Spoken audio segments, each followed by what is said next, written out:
Sadhu. Namo Buddhaya.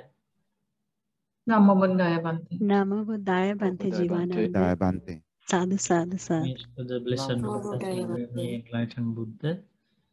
Sadhu, sadhu. Sadhu, sadhu. I pay homage to my teacher, Luke Swami Maharaj. Sadhu. Sadhu, sadhu, sadhu.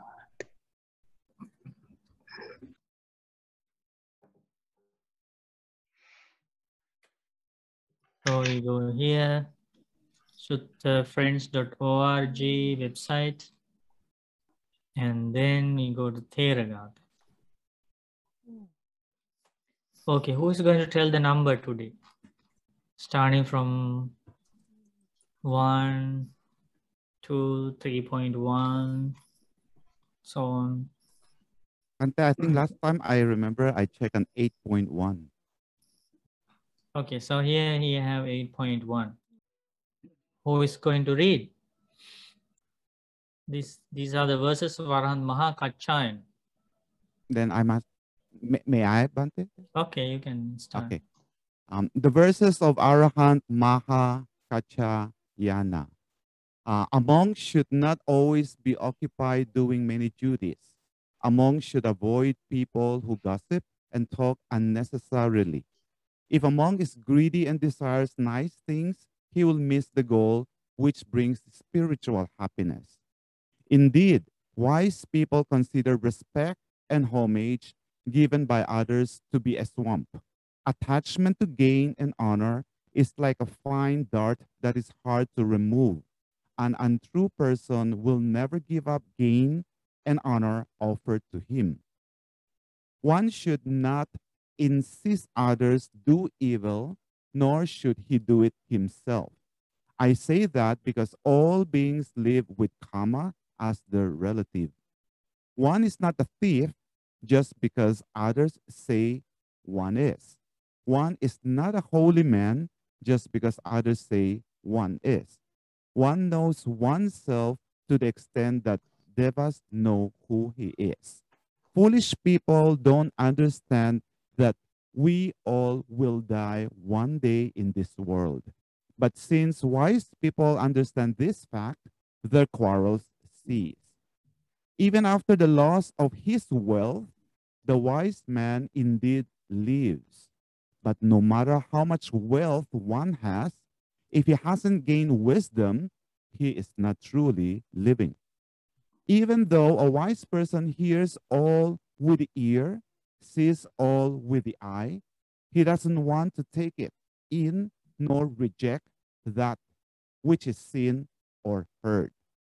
Therefore, at things that shouldn't be seen, he is as though blind, even though he has eyes.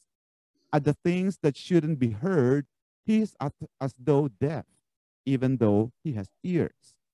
At things that shouldn't be known, he is as though foolish, even though he's wise. At things that shouldn't be done, he is as though weak, even though he's strong. At things that lead to harm, he is as though dead, lying in bed. These verses were said by Arahant MahāKaccāyana. Okay, so did you understand all the verses?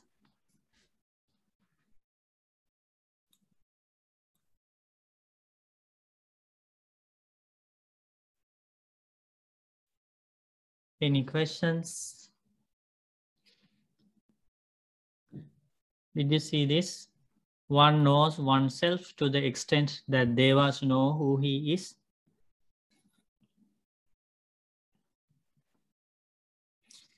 Because Buddha has taught that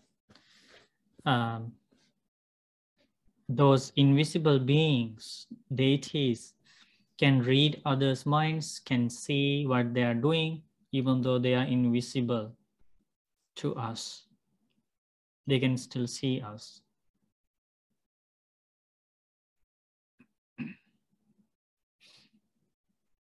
And also, this is very important. One is not a thief just because others say one is.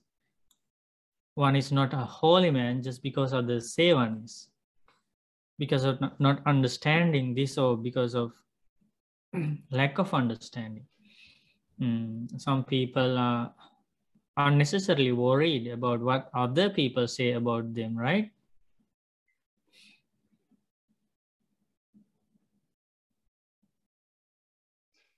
Ante, I have a question. Mm-hmm. The precepts tell us about things that we should and should not say and do. But what should not be seen? Oh, here? At the end, Okay. at things that shouldn't be seen, he is as though blind. Yeah, so this refers to the things that arouse defilements. So there are things out there, and if we try to see those things unmindfully, the defilements will arise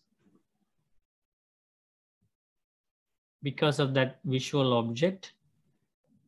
Maybe desires arise, craving arises, anger arises, aversion arises, lust arises, delusion arises. And when there are those objects in front of our eyes, this wise enlightened monk suggests that we should live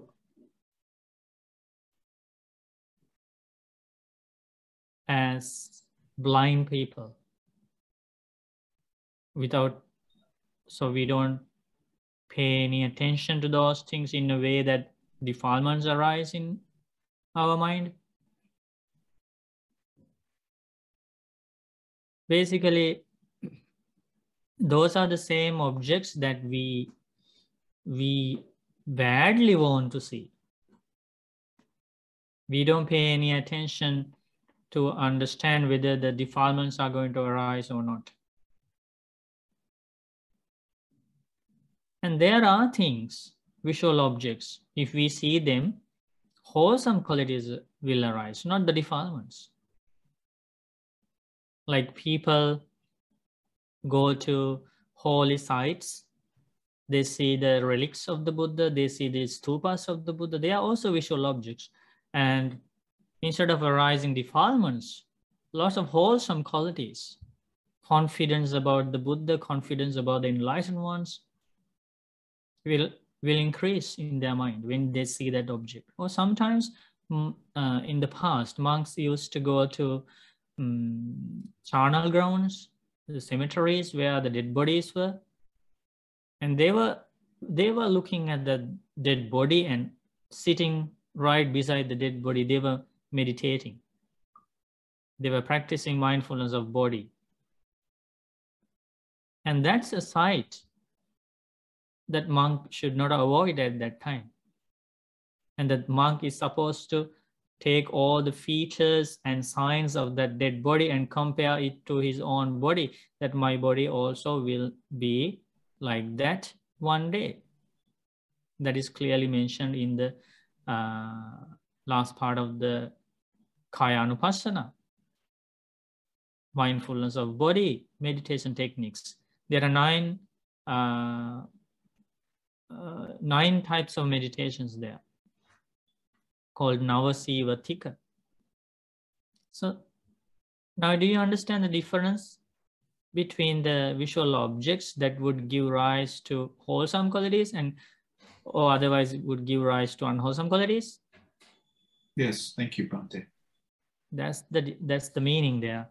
And like some people, when they see monks and nuns, lots of wholesome qualities arise in their mind, confidence, pleasant heart. And that's a good sight to see, like that. Or on the other hand, there will be a visual object, in this case, maybe that person is an enemy. He has done something bad to you, has hurt you. So when we see that person, if we do not act like a blind person, Basically, this blindness here refers to the sharp mindfulness. It's not only just closing eyes. It's that the blind person does not take any signs or features of that visual object into his mind because he cannot see. So in the same way, using mindfulness, we should not take any signs or features of that person who is standing or walking in front of us. Otherwise, the anger or hatred will arise. So like that, there are some visual objects we need to avoid. There are some visual objects we need to clearly take into our minds and, you know, contemplate and reflect upon frequently. Bhante, What is your question? so Bhante, the last verse, does it also talks about kind of sense restraint? Yes. Yeah, especially in the So here, unwholesome. like this is also very beautiful. At the things that shouldn't be heard, he is as though deaf, even though he has ears, right? That this is not the way we normally live. If somebody insults us, yells at us, do we live like people as though deaf? No, we have sharp ears at that time to learn all the details of that person who insults us, who yells at us, right? On the other hand, there are good things to listen to, like Dhamma words, you know, good things, Dhamma, about wholesome things. Unfortunately, when we listen to those things, we listen to them like the people we don't hear. Why? In a very short time, we forget everything. We forget what we heard. Good things. But bad things, we remember for a long, long time, with the location, with the incident, with the people, and we remember, oh, this is how he insulted me. This is how he said this thing about me, and we remember everything. But this Arahant Bhante asks us to do the opposite. There are things that shouldn't be heard, right? Things that would give rise to defilements or increase unwholesome qualities. Just spread loving kindness and, you know, don't memorize those things. And or start doing vipassana. You know, this sound is impermanent. Impermanent, not mine, not myself. This ear is impermanent, not mine, myself. And this consciousness is impermanent, non-self. The contact, meeting of ear, sound, and consciousness, not mine, impermanent. This feeling that has arisen in me, the painful feeling that somebody has yelled at me or somebody insulted me, this painful feeling has arisen. This painful feeling is conditioned, dependently arisen. This is impermanent, subject to change. And just do the vipassana and try to understand the true nature of that. So it's very important. It's very powerful advice. At the things that shouldn't be heard, he is as though deaf, even though he has ears. At things that shouldn't be known, he is as though foolish, even though he is wise. Right? So let's say somebody, a group of friends or somebody, you know, talking about something unwholesome. And you are among them. And you hear what they are talking about. And you are not going to get involved in that conversation. Even though you are smart, even though you are wise, you don't add any word to their conversation because they are talking things that shouldn't be known, that shouldn't be discussed. They lead to lots of unwholesome qualities. Maybe they are talking about, you know, breaking friendships, divisive speech, gossip or whatever. And you are not foolish, but in that situation, you act like you are foolish, even though you are very wise. At things, that means you don't add anything to that unwholesome discussion. You're not a part of it. You remain silent, or you avoid it. At things that shouldn't be done, he is as though weak, even though he is strong. See that? At things that lead to harm, he is the dead, lying in bed. That means you never want to do that. You never want to go with them to do that unwholesome thing, that evil action. You are lying like dead, but you are not really dead. You are strong, you are healthy, but it means that you don't go with them.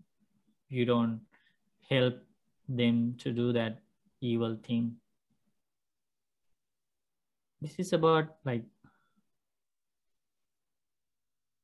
it's a beautiful way of directing our thinking pattern, our actions, our direction in a powerful, wholesome way.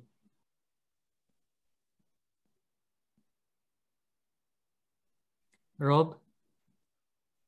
Yes.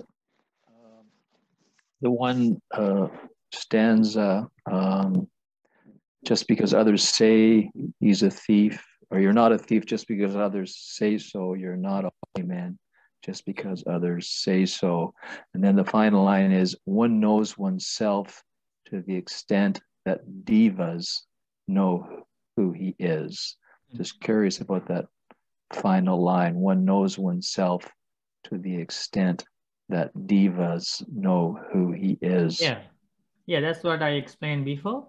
Whatever we do, we speak, whatever we hold in our mind are not a secret for some invisible beings. They know what we are thinking. They know what we really did. Because they saw us. Even though we cannot see them, they can see us. In one of the suttas, Buddha explains a powerful way of abandoning unwholesome qualities is that you reflect on the fact that even though I think I am doing this evil thing secretly, there are invisible beings out there and they can see me. And they will discuss about me when they meet with their other devas. They will tell, oh, look at that person, that he became a monk faithfully, but now look at that monk, what he is doing, what he is thinking, all these evil thoughts. He's thinking evil thoughts, and he's having angry thoughts, he's having lustful thoughts, he's having greedy thoughts, and see what he is doing. So they are talking about you in the heavenly world, Buddha teaches, because they can see you. And especially if you are disciples of the Buddha, there are many chances that heavenly beings are very close to you. Because remember, in the benefits, the descriptions of the benefit of doing loving-kindness meditation, there is one benefit for the doer, the practitioner of that meditation, which is Devata Rakhanti. Devas will protect the person who practices loving-kindness meditation. Right? So there are many chances that devas will be around those people who especially try to practice the teachings of the Buddha, and they can see us.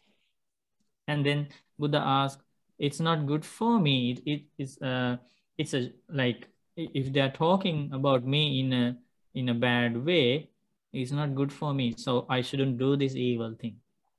So that reflection is called Lokadhipateya. That means abandoning unwholesome qualities, thinking about the invisible world and how the invisible world is talking about you. Isn't it a powerful reflection? So in other words, there are no secrets. There are no secrets. That your statement is exactly there in a verse. Buddha teaches there are no secrets in the world. Thank you, Bhante. Good. And that sutta is found in the numerical discourses, Anguttara Nikaya. And the name of the sutta is Adhipateya Sutta. There are three reflections in that sutta that help practitioners to abandon unwholesome qualities. And this is one of the three. Lokadhipateya, thinking about the invisible world. It is one of those. And the other two you can read Attadipateya, Dhammadipateya. Abandoning unwholesome qualities, reflecting on oneself. And the second one is abandoning unwholesome qualities, reflecting on the Dhamma. And the third one is abandoning unwholesome qualities, reflecting on the invisible world.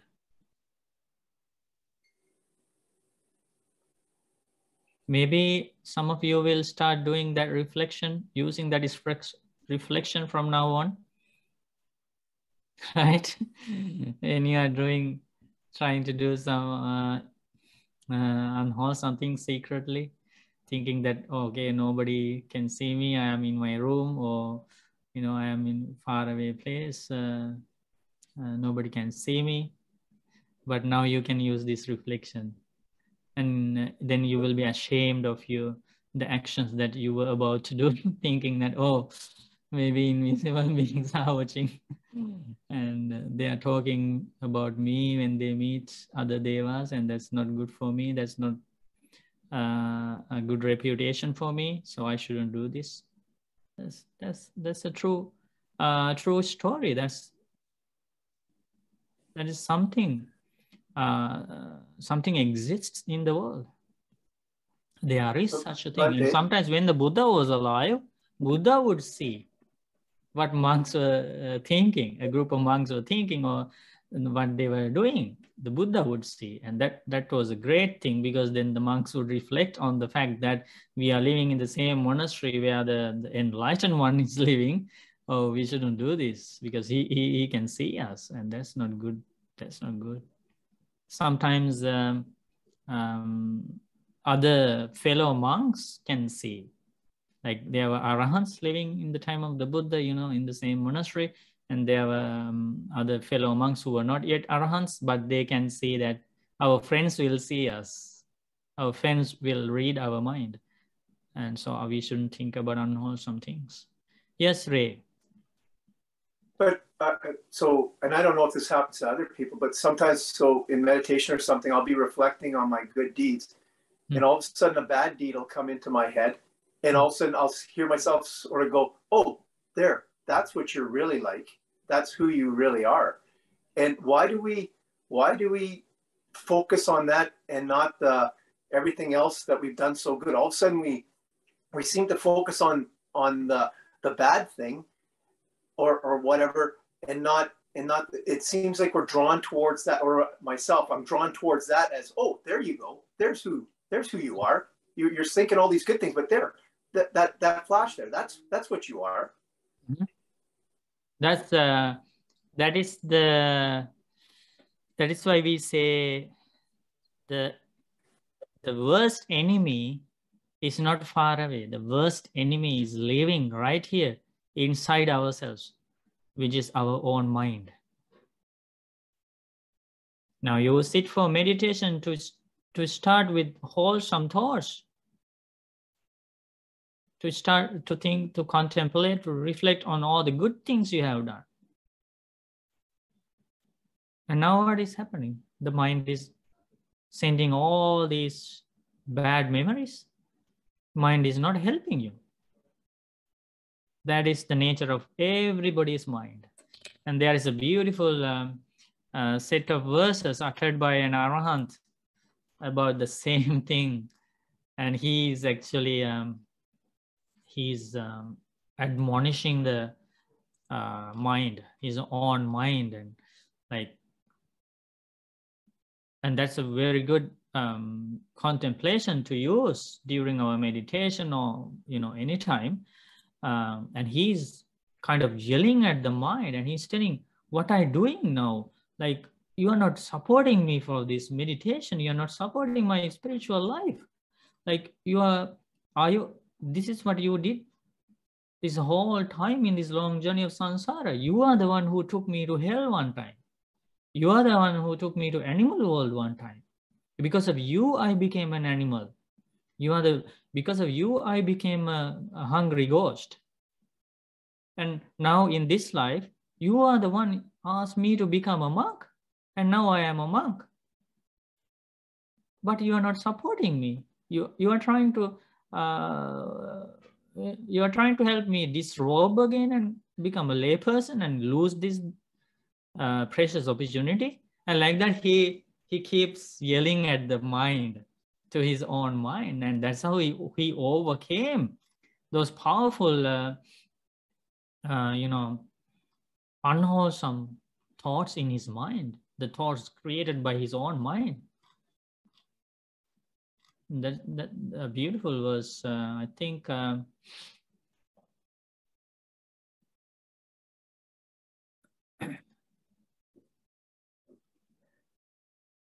What's the name of that? Maybe the last. Yeah, here. The verses of Arahant Tāḻapuṭa, 19.1 Theragatha. Now I will show you a few verses, and you will see the exact same thing happening.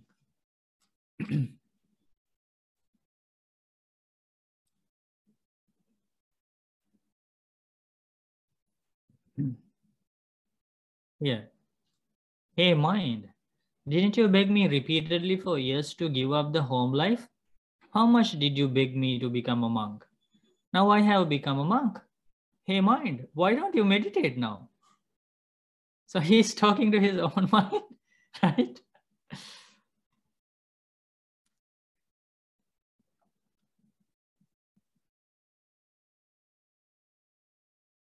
Beautiful, powerful verses.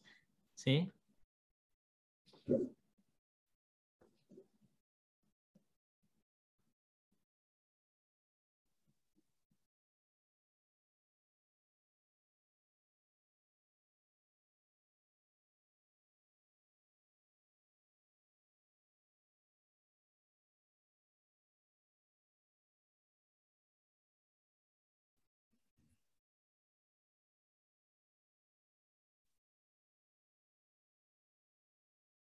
Hey mind, I didn't become a monk because of bad luck, nor from shamelessness towards begging for food, nor because of a fickle mind, nor because of banishment, nor because of not having any other livelihood, but I have agreed that I won't go under your control ever again.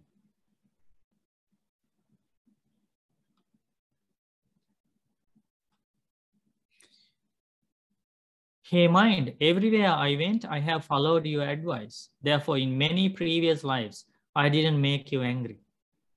You were born from me, but you don't have any gratitude. That is why for a long time, you dragged me through this painful journey of samsara. See, like these Arahant monks, they don't complain about others. They don't yell at others, which the ordinary people always do. It is because of you I am suffering. And we talk about somebody else, right? We complain about somebody else. We yell at somebody else. You did this to me. That is why I am suffering. But this is completely different. Hey mind, because of you, one time I became a Brahmin. Another time I became a millionaire. Another time I became a king. Another time I became a trader. Another time I became a servant. And another time I became a god. Went to heaven. Because of you, I went to the Asura world. Because of you, I went to hell. Because of you, I went to the animal world. And because of you, I went to the ghost world. Hey mind, you are trying to deceive me again and again. You try to show me illusionary magical pictures time after time. You try to play with me as though a crazy man would. Hey mind, what have I done to you to deserve this pain? So like that, it's so many verses. So many verses, like giving beautiful. Thank you, Bhante. Love that sutta. That's really nice, Bhante. Yeah. Thank So you. that's Tāḷapuṭa Arahant Bhante's verses. Yeah, I'll write it down. Thank you. Good. That's the way to freedom, you know. That's the way to freedom. That's the way to understand the true nature of this life. Otherwise, as long as we complain about others, we yell at others, we, you know, hate others, we again and again, we are trapped in this journey. From the time we try to contemplate inward, that we understand the creator of this suffering is these own defilements generated in our own mind. This is the creator of our suffering. This is the creator of the samsara. Tanha janeti purisam. One time Buddha taught the Dhamma, craving is the producer of the being. Where is that craving? It's not outside. It's in our own mind. So from the moment on, we try to find out what is happening inside, what is happening in my mind, and what are the things that lead to suffering in my mind. Then we will have the keys to open the doors of freedom.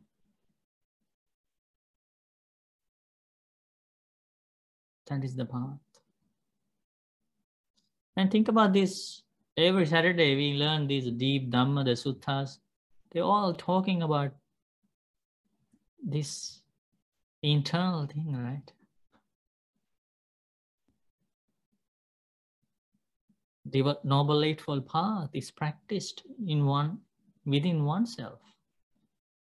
Think about all the 8 factors: right view, noble right view, right speech, right action, right livelihood, right effort, right mindfulness, right concentration. Everything is internal. That is why Buddha teaches you can practice this path by yourself. Somebody else is not controlling your life.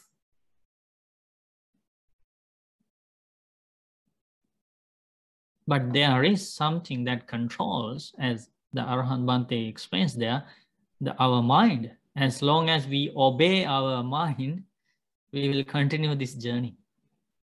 Because as Ray was explaining, normally this mind is not supporting us. When you can see that very clearly when you sit for meditation, whether your mind is supporting you or not. Just tell the mind, okay, stop all the wandering thoughts. I just want to focus on this meditation. See if your mind listens to that. If your mind is that friendly, everybody here would have attained very higher levels of jhanas, right? No, it's the worst enemy is inside. So we have to use strategies to defeat that enemy. We have to use the instructions of the Buddha. Yeah, it's that enemy is like dangerous than we can ever imagine. Okay, so yeah, that's the verses of Arahant MahāKaccāyana, the great Arahantero.